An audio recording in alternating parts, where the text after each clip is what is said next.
In 2011, director Terrence Malick gave the world an ambitious movie that tried to explain the very meaning of good and evil.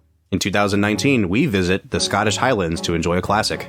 The film is Tree of Life. The whiskey is Glenmorangie 10. And we'll review them both.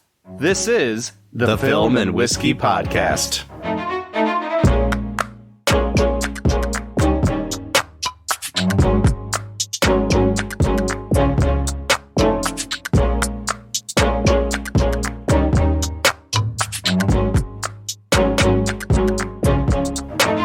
Welcome to the Film and Whiskey Podcast, where each week we review a classic movie and a glass of whiskey. I'm Bob Book. I'm Brad G. This week we are looking at the 2011 film, The Tree of Life.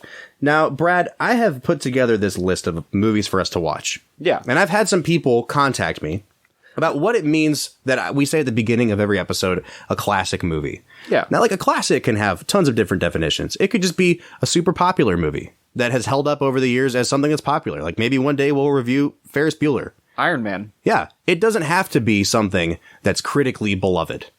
It doesn't have to be something that's very old, in my opinion. The Tree of Life is one of those movies that from the second it hit the theaters, it was being heralded as like a masterpiece. It's a super highly regarded movie. It's really divisive. It's really artistic. I would say this is the first sort of art house movie that we've ever done. And boy, is it out there. You asked me earlier if I could tip my hand to you a little bit on where we wanted to go with this episode, and I literally said, I walked away from this movie thinking I could give it a 1 out of 10 or a 10 out of 10. I'm not really sure. And we might as well just stop here. Yeah. All right. See you next week. Thank you for listening. This was Terrence Malick's Tree of Life. Yeah. So I'm excited to get into this because this is our first sort of venture into talking about movies that are capital A art movies. Yes. This is not the kind of movie that's going to make $100 million. I mean, and we're going to get into the fact it lost money when it came out. But what an ambitious movie to be released by a major studio, to star Sean Penn and Brad Pitt. Major A-list stars. And for the director to be this gutsy with what he's just playing with form. Like, this movie really has very little narrative tying it together.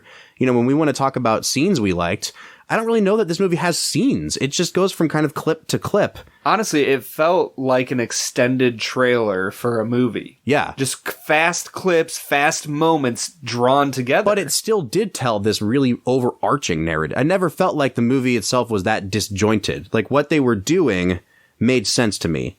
And I think for a lot of people, it doesn't make sense. And we'll get into it, but there's a very jarring shift in what happens about 20 minutes into this movie that some people are like, what am I watching right now? Fun fact, it's from minute 10 to minute about 23 or 24. Oh, nice. Yeah, I was very thrown off by that. Well, before we get into that, let's give some background on this movie. 2011, it was released by Terrence Malick, the director. So interestingly, I was doing some research on Terrence Malick. He's only directed 5 movies. Yeah, he had only, to this point, right. This was his 5th. He had only done 4 movies. He really burst on the scene in the 70s. He made this movie called Badlands with Martin Sheen and Sissy Spacek.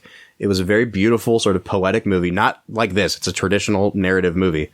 Followed it up with this movie, Days of Heaven. He was a critical darling. And then he just decided, I'm not going to make a movie for 20 years. He went off and did other stuff. He worked in theater, just kind of took his time.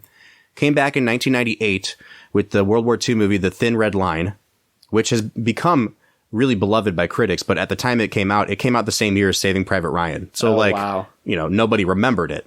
And then he decided to wait another, 13 years before doing The Tree of Life. But he had been developing the idea for The Tree of Life since the 70s. So this was like almost 40 years in gestation before it came into theaters. Yeah, this film, I had never heard of Terrence Malick before, and seeing this, I just don't know what to do with him as a human being. Now his previous movies were all more narrative driven than traditional this. And movies. Since this one came out, it's gotten more and more abstract with every movie. He's probably released 3 or 4 movies since this movie. Oh, really? But like, they never have any plot. They're just like one of them had Ben Affleck. Ben Affleck's just like wandering around, kind of like Sean Penn. Yeah. But that's the whole movie. Yeah. And it's like, I don't like any of his output since this movie. Okay. So he's a very different filmmaker than he used to be. Yeah. I mean, and maybe we can talk about that later. So I've gone back to this a few times. My big complaint with Goodfellas, didn't have enough story narrative thread. Yeah. This movie has just a wisp of a story essence thread drawing you through. And yet, after I was done with the movie, I was like, I found myself drawn in by that story. Yeah. And like I said, it's barely the hint of a story. So why don't we do our Brad Explains Brad segment. Explains. Explain to us, Brad, what this movie is about. Okay, so my best summary of this movie that I could give. Actually, I'll give two separate summaries. First summary. A young boy in the 50s, wouldn't you say the 50s?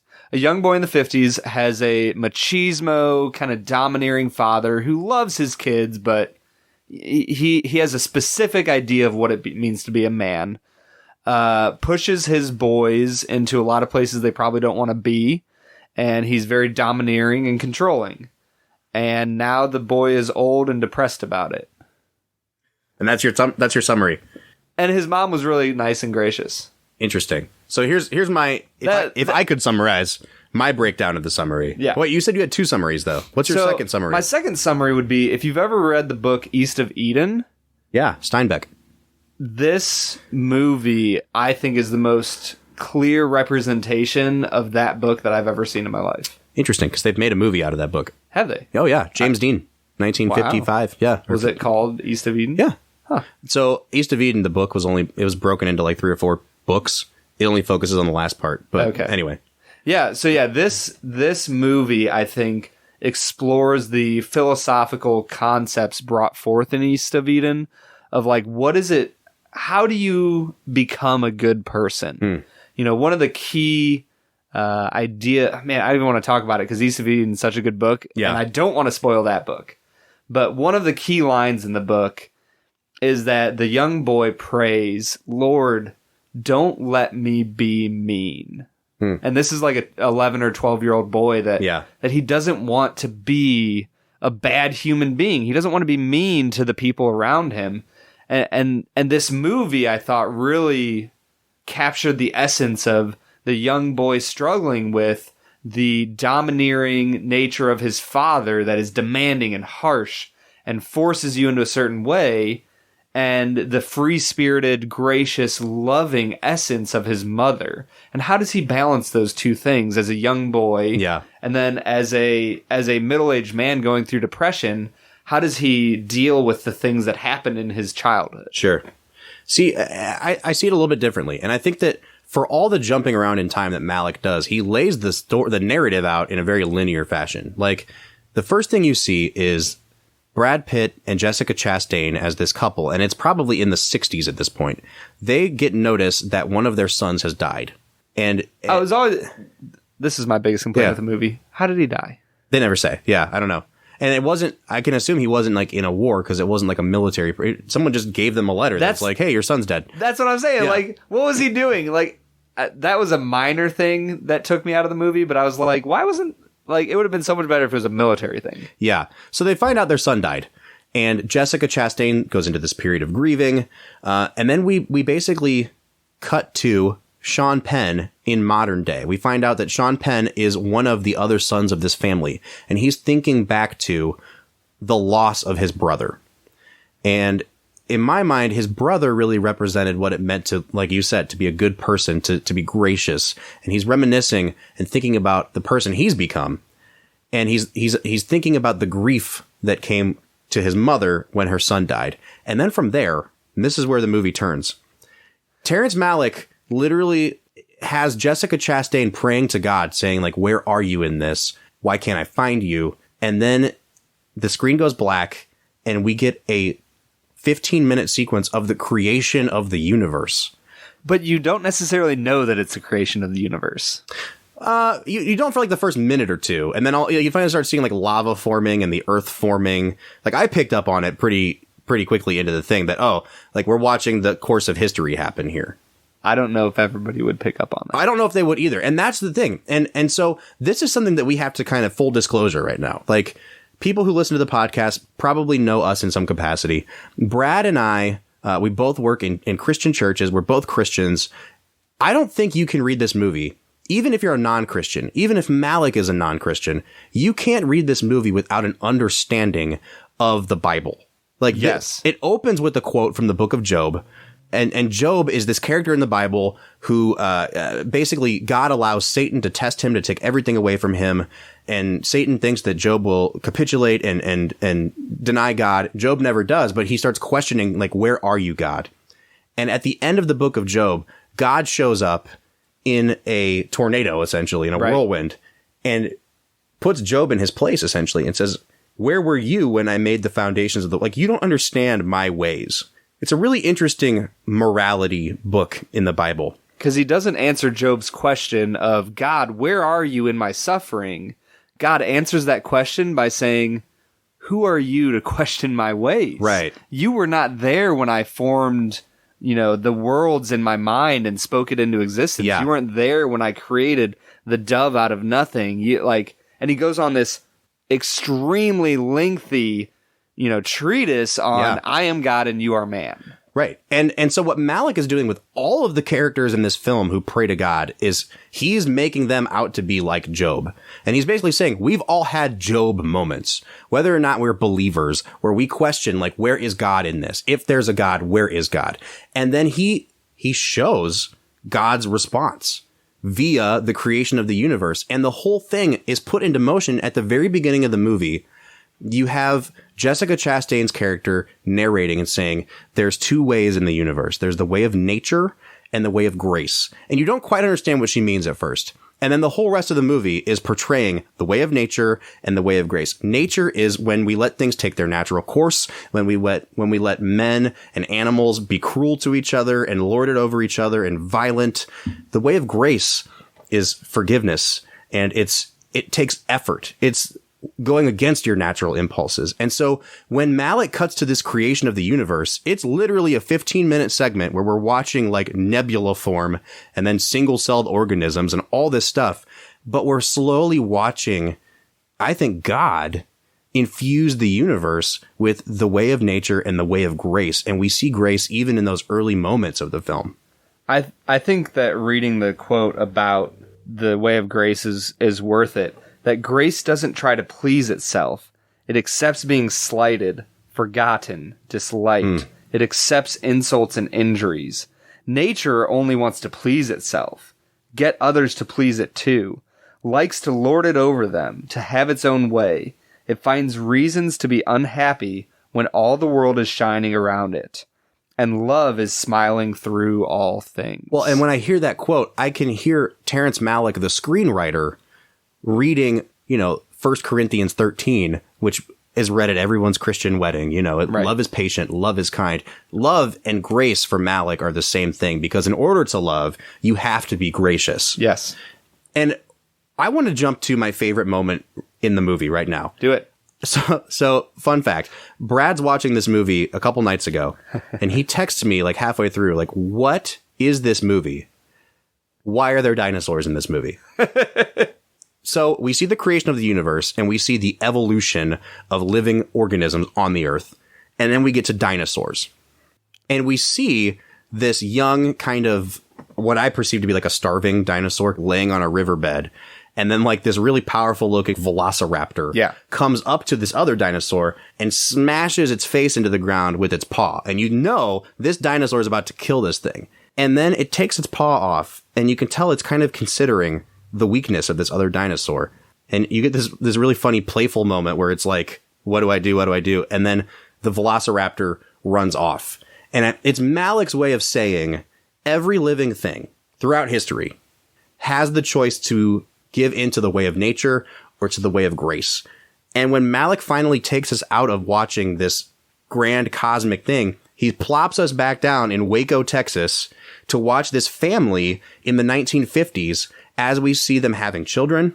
And those children grow up and they see Brad Pitt as this super authoritative dad who represents the way of nature, and the mom who represents the way of grace. And it's kind of like, it's the story of how Sean Penn's character grew up and the sort of battle for his soul, if that makes sense. Yeah, and you even get a direct, almost direct one-to-one representation of the dinosaur crushing the lesser dinosaur when Brad Pitt is trying to teach his kids how to fight. Right. And he's having them punch him and he's trying to get, no, you got to punch me. And he's not hitting his children, but he's, slapping the kid on the head like you need to learn how to fight to defend yourself.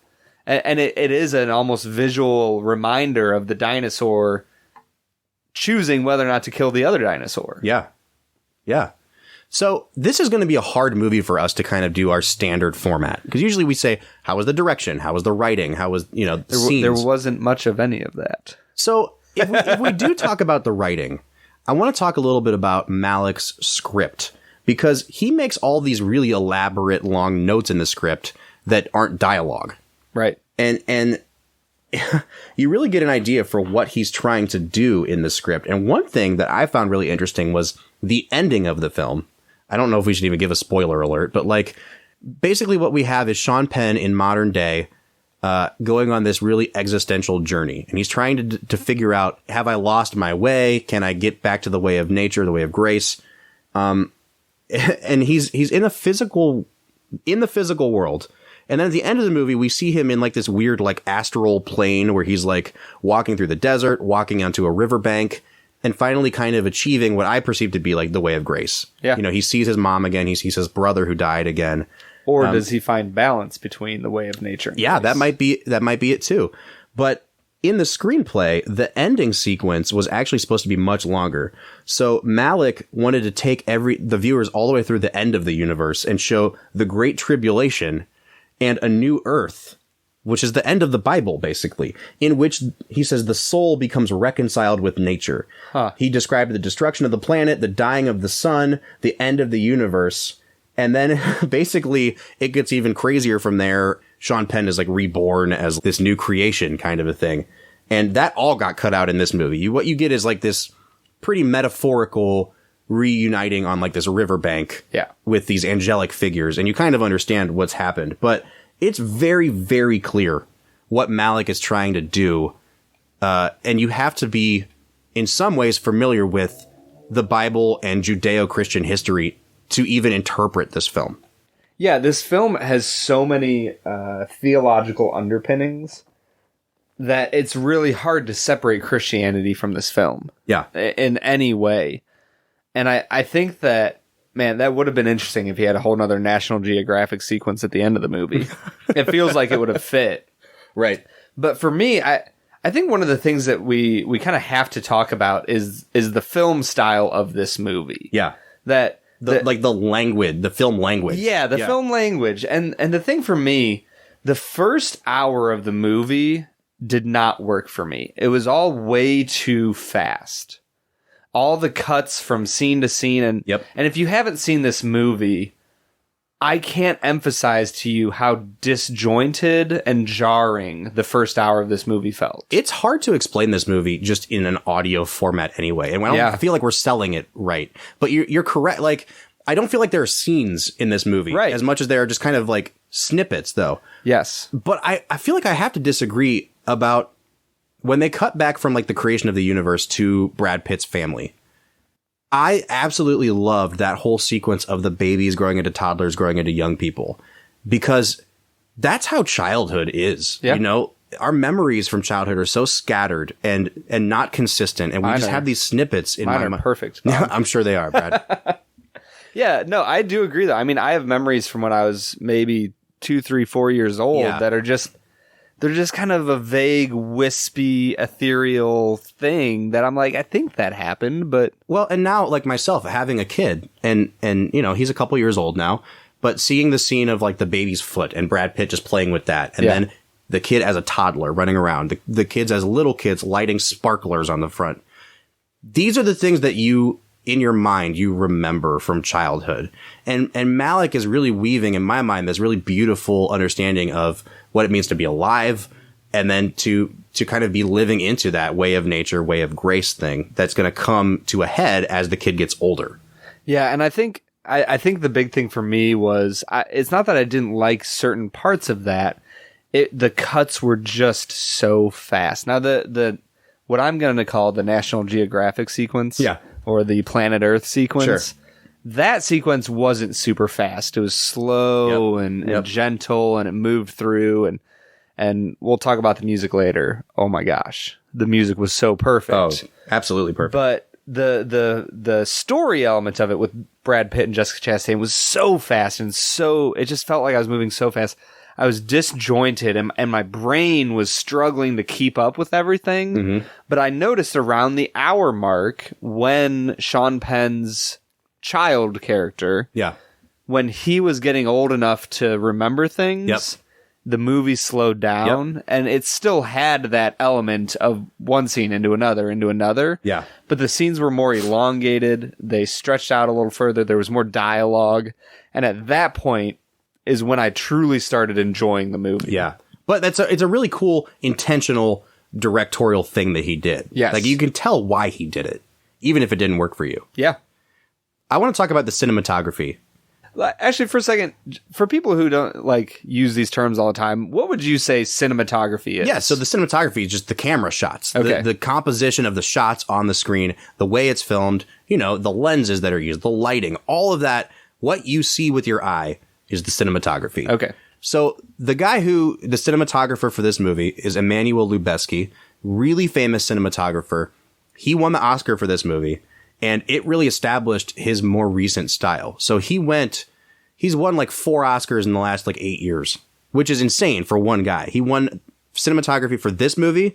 He did Gravity with Sandra Bullock. Oh, yeah. He did Birdman, and then he did The Revenant, all back to back. And if you watch those movies, they all have a very similar visual style. Huh. He likes to use those extreme close-ups with those sort of curved lenses, but it just works in this movie because so much of it is that snippet of memory thing and faces close to the lens, and then you get into the really more metaphorical, weird existential stuff. It works. One of my favorite shots from the movie is in the very opening scenes when Jessica Chastain finds out that her son died, and it gives kind of an overhead shot of her, and the shot literally spirals up and away from her as she spins to the floor. Yeah.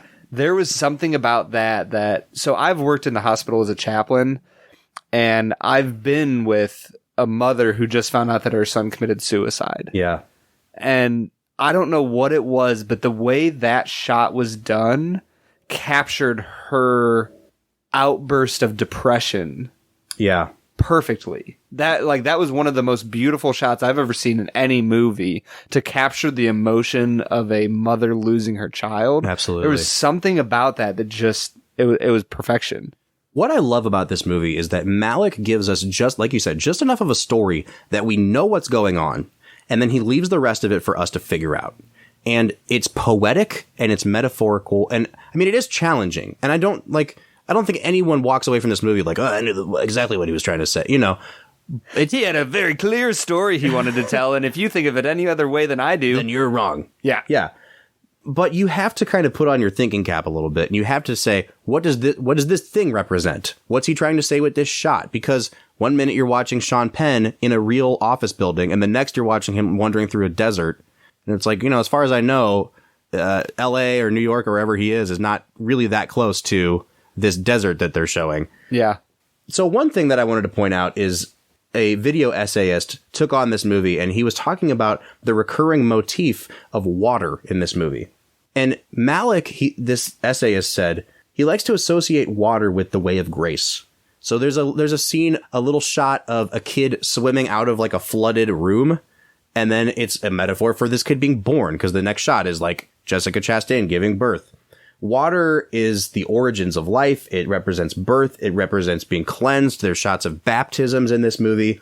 And so the opposite of that with Sean Penn, when he's struggling to find the way of grace again, is to show an absence of water. He's walking through a desert, and when he finally finds the way of grace again, it's at the riverbanks. Right. Really interesting. And these aren't all really challenging metaphors to pick up on. But again, it's the kind of thing that you don't see in movies. Right. And so when you're confronted with a metaphor like that, it's jarring.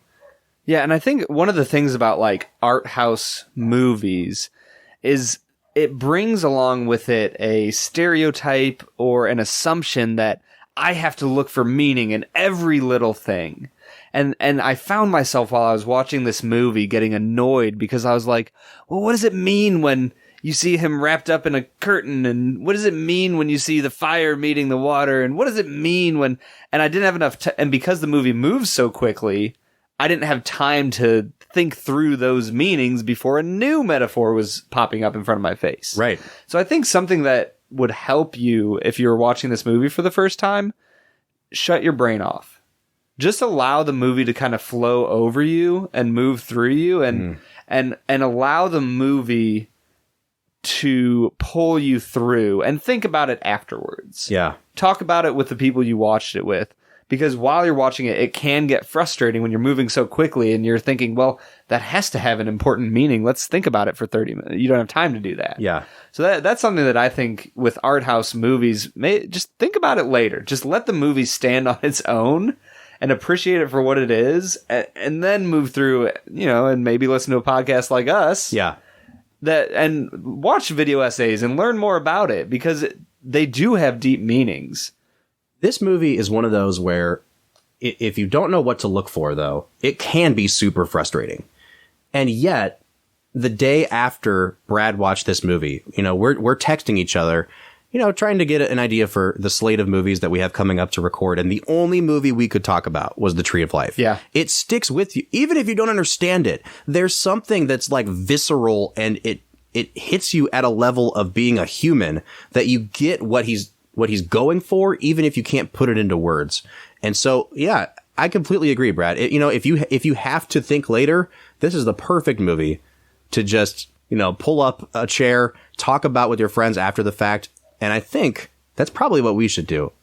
Why don't we take a sip of some of this whiskey that we have for today as we continue to talk about The Tree of Life? Let's have at it.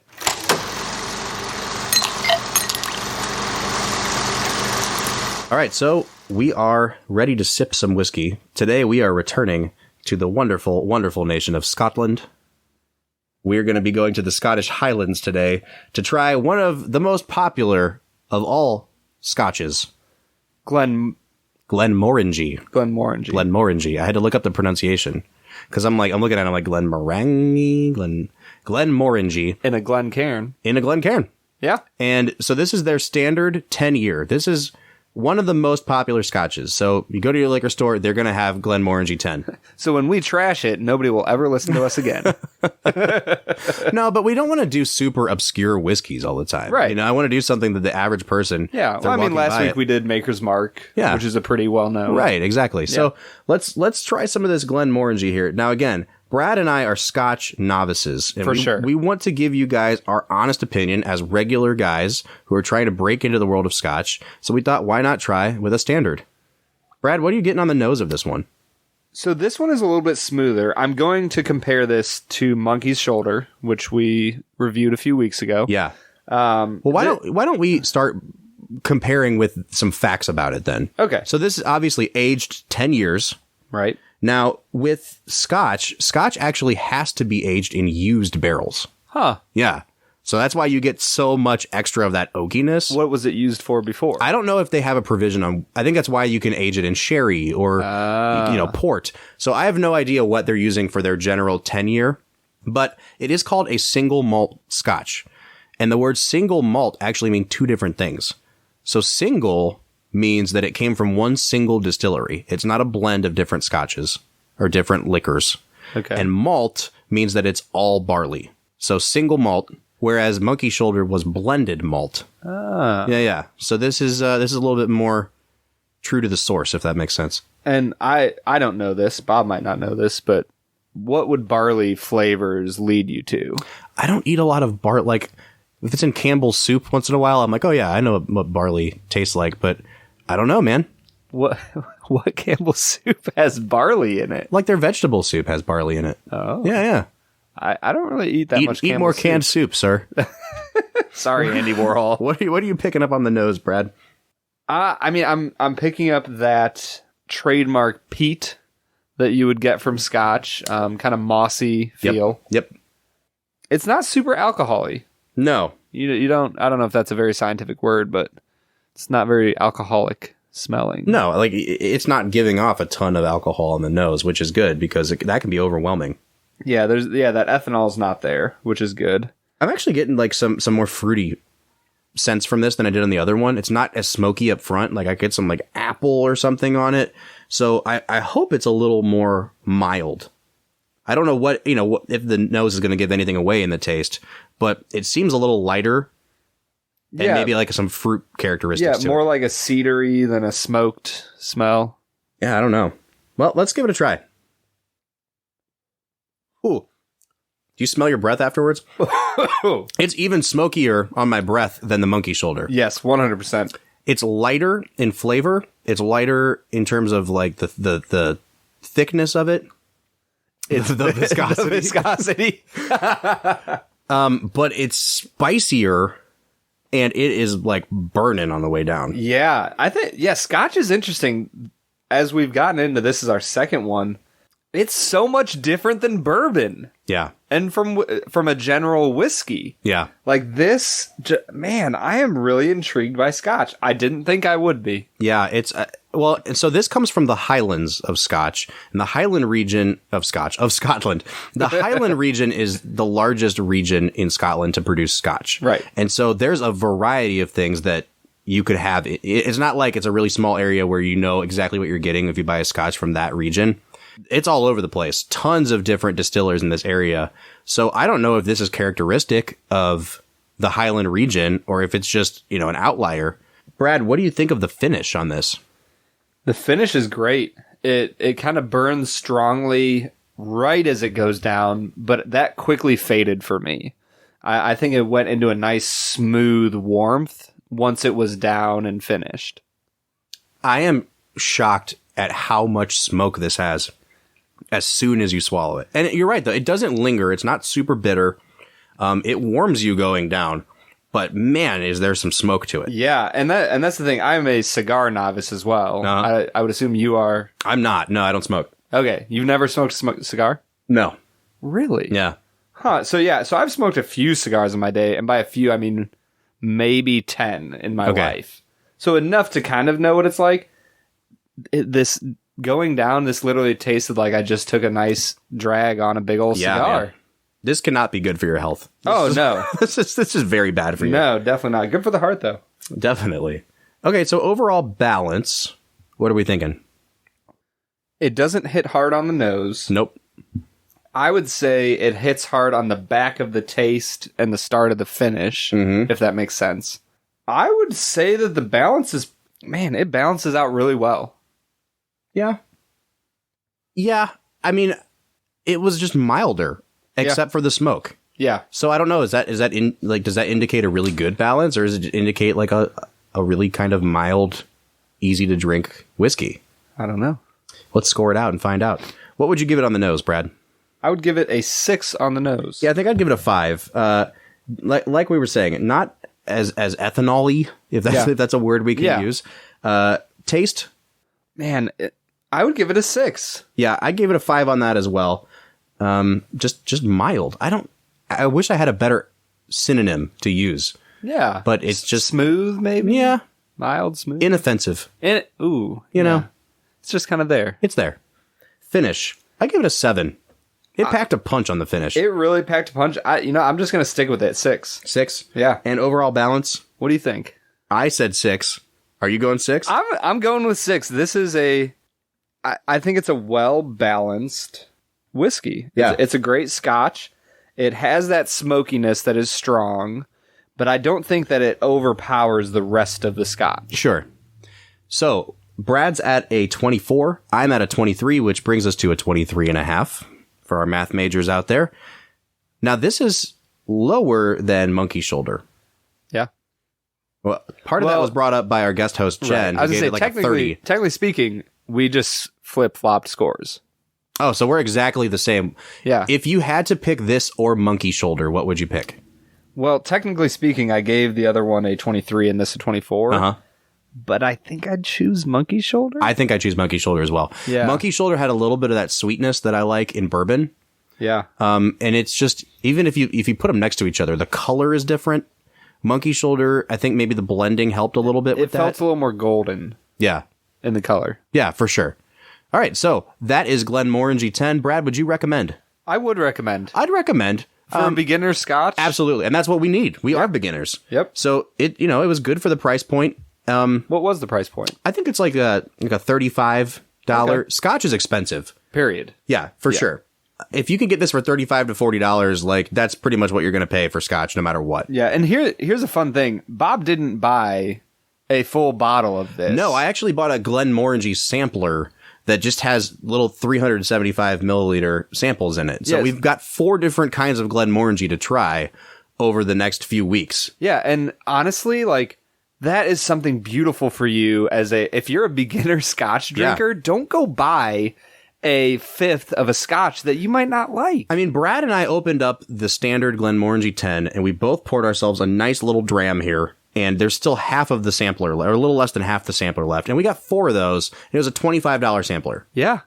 That is the key to being a beginner, bourbon, whiskey, honestly, whatever alcohol you're interested in trying, getting to know better. Look for deals like that where you can try a bunch of stuff for a cheap price and get to know the product. Absolutely. All right, so that has been Glenmorangie 10. Let's get back into talking about the Tree of Life. This movie. It just messes with me, man. It's so good. Just like the Scotch. Yeah.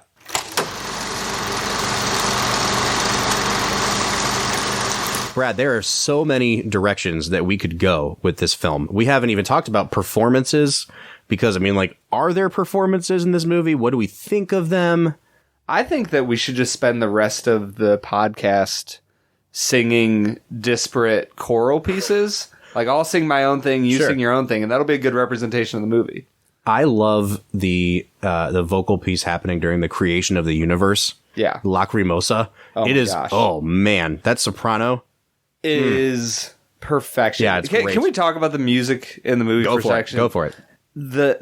What I've dubbed the National Geographic section of the movie, which Bob would call the creation of the universe. I mean, that's what's happening. So the National Geographic portion of the movie uses that. Lacrimosa? Yeah.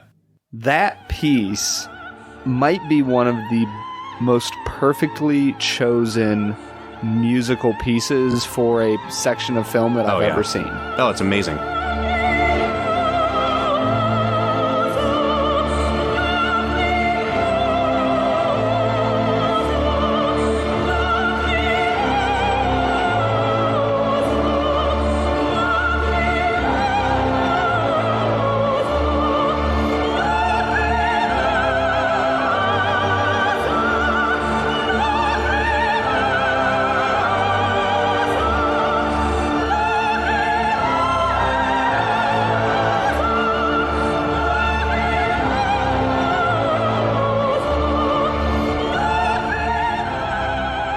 I was sitting there and I was totally confused about why we were watching, cells split and germs form and lava, and it seemed to be the sun at one point. Yeah. And it took me a lot longer than Bob, so don't feel bad if it takes you a while to get that it was the creation of the universe. But I didn't care because I was listening to one of the most beautiful, it's incredible orchestral pieces ever. Well, and I don't want to be that guy either that's like, I got it way in advance. When this movie came out, we were both in college. Yep. We were both in a theology program where we're like studying these texts on the daily, right? Yeah. And I'm like, I'm going to go see this movie. It's gotten good reviews. And I'm watching a movie that's literally dealing with the book of Job. Like, you do not see this in major Hollywood studios. And I'm not even saying necessarily like that I advocate for more movies like this. But the fact that we're getting a movie that deals with issues of existence on this level is nuts. Yeah, and not only existence. So, like, the thing I love about the movie is that it deals with very high concept things, and yet things that every single human being has struggled with. Why do bad things happen? Absolutely. And that's a question that is absolutely universal. It hits at the heart of every single human being from any culture, any background. Yep. And this movie, it doesn't give you the answers per se, but it forces the issue of this is a real thing that we all deal with. Yeah. Well, and I think that you see that happening throughout the course of the film in Brad Pitt's character, who is decided to give into the way of nature, right? I mean, he sits his kids down in the car and he tells them the wrong people go hungry and die. The wrong people get loved. He says, the world lives by trickery, and if you want to succeed, you can't be too good. That's the lesson he's imparting to his kids. And I think we see Sean Penn going through his like existential crisis because he's embraced that notion. He feels separated from his mom and his brother, who was like the embodiment of grace. And so through the course of the movie, we watch young Sean Penn, his character's name is Jack, as he grows up, and he starts to kind of embody what it means to give into the way of nature. You know, he's introduced to the concept of death when one of his friends drowned in a swimming pool. And after that, he starts to rebel, which is something we expect from kids. They can't process that. But he's thinking, why did this kid have to die? Where is God in this situation? You see him throwing rocks through windows. You know, eventually he gets to the point where he's so destructive that he basically severs his relationship with his mom. And then he shoots his brother in the finger with a BB gun. And even in that moment, like, we see his brother come back and forgive him for what he did, just reminding us that the way of grace is a choice, and it's a choice that we're not far away. All of us can make the choice to turn towards the way of grace. So, all right, I'm going to spoil East of Eden. Do it. I'm just going to do it. So if you want to read the book, which I highly recommend, it's one of the best books I've ever read, stop listening now and go read it. But I'm going to spoil it. All 1,000 pages of it. Oh my gosh, it's such a good book. So the key element of East of Eden is, can I be good? And I kind of said that earlier with the young boy who says, you know, God, help me not to be mean. But the core of this book is that it talks about a passage in Genesis that includes this Hebrew word timshel. And the word timshel has been translated a lot of different ways. And it's talking about how sin will affect humanity. All right. And so they're looking at how different Bibles translate the word in different ways. The American Standard, it's almost like an order that you will triumph over sin. And then the King James Version almost makes it a promise, thou shalt triumph over sin. But the way they come around translating it on their own through their own study is thou mayest. And the direct quote from the book, but the Hebrew word, the word timshel, thou mayest, that gives a choice. It might be the most important word in the world. That says the way is open. And I think that's why, for me, there's such a strong correlation between East of Eden and Tree of Life, is that the entire movie is truly the representation of those two words, thou mayest. Yeah. Or, you know, in modern English, you might. You could, yeah. You could possibly triumph over sin. Yeah. And, you know, whether you want to call it sin or the way of nature or, you know, being cruel and mean to get what you want in this world, or being gracious and loving.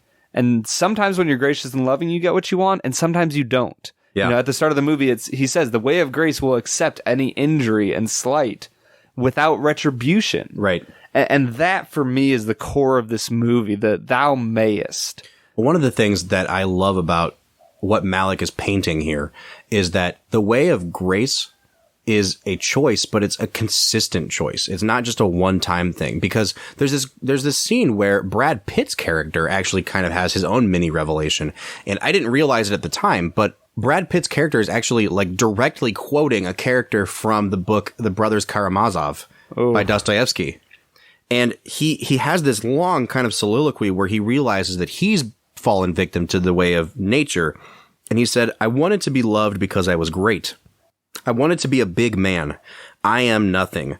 Look at the glory around us, the trees, the birds. I lived in shame. I dishonored it all, and I didn't notice the glory. And it's a really interesting little detail. And this video essayist on YouTube picked it up that he has this revelation, but then like one scene later, he's helping his son Jack pack the car, and he's back to insulting him again. And he's saying, like, you know, why are you standing there like a bump on a log? And the implication is he has this mini revelation. He has this moment where he kind of experiences the way of grace again, but then he lets it go. And so when Sean Penn has his big revelation at the end of the movie, it's really hopeful, but at the same time, you know that when he returns from this existential crisis he had to his normal life, he has to make that choice every single day. And I think that's such a great reminder to us as viewers of this movie, that it's not just this one-time thing where we have this breakthrough, It's something that we have to allow ourselves to kind of put behind us our own way of nature or our sin, and every single day accept what it means to be a forgiving, gracious person, however that might mean it to you. And I don't necessarily even think Malick is a Christian or that he's advocating a Christian worldview. But what he is advocating is that in order to love and in order to be loved, you have to have some sort of sacrifice involved. You have to give up yourself in order to achieve it. I think what Malick would be saying is there is a better way. Yeah. Like whether, I don't think he's saying it's a Christian or Jewish or Muslim or atheist or any other way. I think what he's saying is there is a better way, and the way of grace offers a betterment for all humanity. In Malick's script that he wrote, this isn't in the movie, but it's like his final note in the script. He talks about how Sean Penn kind of comes back into the real world out of this out-of-body experience. And he writes, "All ends in peace, as music does. The last chord melts into ordinary production sound. Time has reappeared and resumed its sway. And still the vision is not the journey. The real journey has yet to begin. Will he give himself to this new life? Does he dare?" And what a final image to leave us on. Do we dare, as viewers of this movie, as the characters in this movie, do we dare embrace the way of grace over the way of nature? Bob, I feel like we've spanned the entire emotion of what movies can mean from last week to this week. Absolutely. Like moving from Some Like It Hot to Tree of Life. Yeah. This is heavy stuff, man. Yeah. And that's what I love about it. And you talked at the beginning about how you could give this movie a 1 out of 10. Yeah. It is a weird movie. But if you understand what Malick is getting at, which is this really basic human desire to understand, why are we here? How do we make meaning out of all of this? Where's God in all this? Then I don't know if there's ever been a better movie made about this subject. Can I refuse to give it a score? I don't know if we can. I think we have to, we need to score it out. Because I think I walked out of this screening the first time I saw this and I gave it a 7. Okay. It is incredibly shaggy at points. Like, it's edited weird. And yet, I've never seen a movie with ambition like this, except for maybe 2001. You know, and I don't know if you've seen 2001 yet, but nope. It deals with issues of like, what will humanity become in the future? Right. Roger Ebert, when he reviewed The Tree of Life, he said that he'd never seen a movie like this except for 2001. And he said even 2001 lacks the emotional human core that this movie has. Yeah, there was something beautiful about Brad Pitt's performance, especially, that I felt drawn into him. I really did. I thought he gave a phenomenal performance. Yeah. So, okay, I'm going to force you into it, Brad. And again, this movie, you're right, though. It defies being scored. Yes. Like, I hate that we have to score this movie because I really think, even if you don't come from the background we do, even if you don't have the same worldview that we do, this is a must-see movie. Yes. You might walk out of it frustrated and confused and making fun of it because it's not the movie you're used to seeing. But this is a movie that sticks with you. Yes. So, Brad, if you had to give it a score, what would you give it? I am going to give it a 9 out of 10. Yeah. I came really close to giving it a 10 out of 10, but looking back on it, the beauty of the movie, I think, could have been extended if the first hour hadn't been so disjointed and jarring. Sure. I think that it helped the movie work the way that it did. I'm not sure if that really threw me off. But other than that, it's a perfectly weird movie. Yeah. That's a great way to explain it. Yeah. You know, I would probably give it an 8 for the same reasons that you had. It could have been trimmed down 20 minutes and still made as much sense as it does, whether or not it makes any sense. And yet I feel weird giving it an 8 because that means that I gave Some Like It Hot a higher score. And I'm like, if I was going to tell someone to watch a movie, this is what cinema is all about. This is conveying things about what it means to be human in a way that even Some Like It Hot doesn't do. And so, like, is Some Like It Hot actually a better movie? I hate comparing movies by score. I actually am very glad that we did Some Like It Hot followed by Tree of Life, because I would say that Tree of Life is not what movies are all about. Interesting. I would say that it can be what movies should be all about. I think that Some Like It Hot is a perfect representation of the other side of the coin. Sure. That I would say that movies truly have one of two purposes. Either movies are there to help you escape your reality, right, move into a different world, whether it's a fantastical world like Lord of the Rings or the Marvel Universe, or a realistic world like Some Like It Hot. It allows you to transport to a new world and see the world in a different way and just get away from your own suffering and realities. Right. And then on the other side of the coin, one of the greatest purposes of cinema and film is to make you deal with the big questions of life. Absolutely. Why are we here? Why is there suffering in the world? What does it mean when things like the Holocaust happen? Yeah. Schindler's List is one of the greatest movies of all time for a reason. It answers deep questions about humanity. And so I think it's two sides of the coin. Yeah, agreed. Brad, would you recommend this movie? Maybe. It's such a general question. Yeah. I would not recommend this movie, and I don't want to be that guy that's like putting down. But like, if your favorite movie is like Billy Madison, this is not the movie for you. Yeah. It's just not. And I'm not saying anything about Billy Madison. I'm just saying, we both probably love Billy Madison. It's dumb and it's funny, you know. But this is not the kind of movie you throw on after that. Right. But if you're looking for a movie that will challenge everything you know about making movies, watching movies, your own stance on what it means to be alive and making meaning out of the universe, then this is the movie for you. I 100% agree. I would say watch it with some other people who are interested in the same things. Yeah. Because the movie would not mean as much if you didn't have good conversation afterwards. Absolutely. So watch it with your friends that like these, kinds of thoughts and interactions. It's a phenomenal movie. It really is. If I refused to have given it a number rating, I would have given it the word rating of phenomenal. Yeah. Guys, thank you so much for listening, as always. If you have thoughts, hit us up on Twitter @FilmWhiskey or give us a call. What do you think of the Tree of Life? What does it mean to you? Let us know at 216-800-5923. Once again, that's 216-800-5923. For the Film and Whiskey Podcast, I'm Bob Book. I'm Brad G. We'll see you next time.